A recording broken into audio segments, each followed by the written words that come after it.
In this video, we'll cover the basics of Angular architecture overview. For that, I will go ahead and open the basic Angular application which we have just created and start working with that. For that, I will go in the file and then open folder, and I'll go to C drive,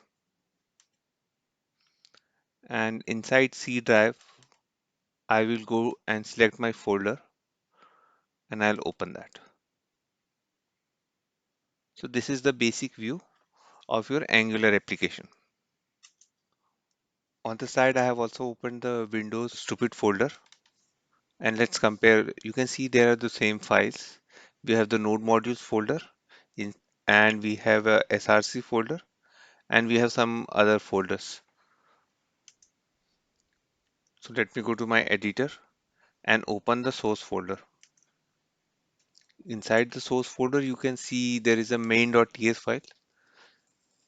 And if you remember, we never had to code anything to open the application in the browser. That means this particular application was bootstrapped. And how it was bootstrapped? It was bootstrapped using this app module. Whenever you install an Angular application, it also installs some of the mandatory and optional files along with it. And as you see, there are many commands and many files inside this installation. We will not go through everything, but we will go through the important ones which are required for us to know to start coding within Angular.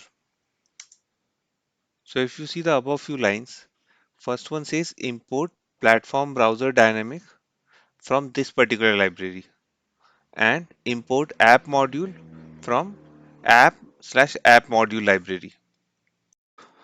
So let's look at from where this platform browser dynamic is getting picked up. So it says at the rate Angular. Whenever it means at the rate Angular, you have to open the node modules.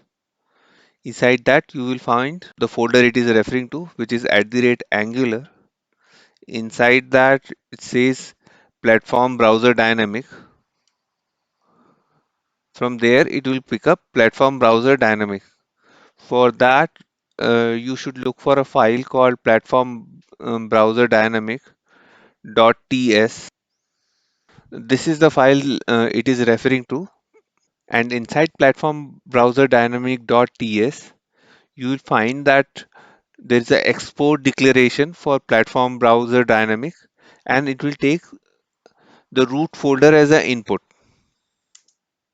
So if we come back to this command, it says platform browser dynamic.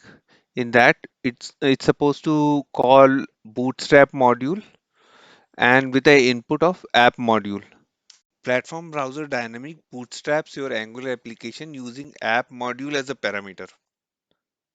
The first file which will be loaded after the application is bootstrapped is index.html. So if you will open that, apart from your normal HTML code, you can see that there is a app root which is getting loaded in the body.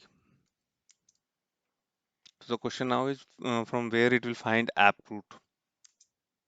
So if you'll open app module.ts, there you will see there we have declared app component.ts, and here if you'll open app component.ts, you will see there is a selector app root, and this is what tells us that this particular component has to be loaded.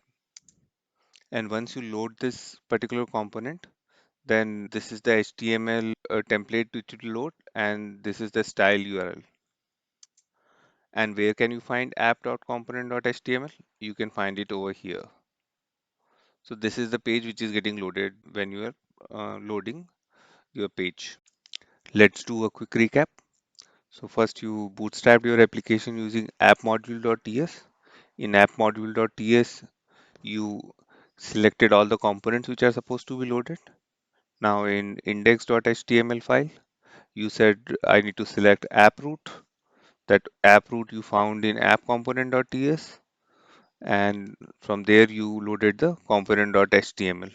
With this, you can realize the hierarchical nature of the Angular application.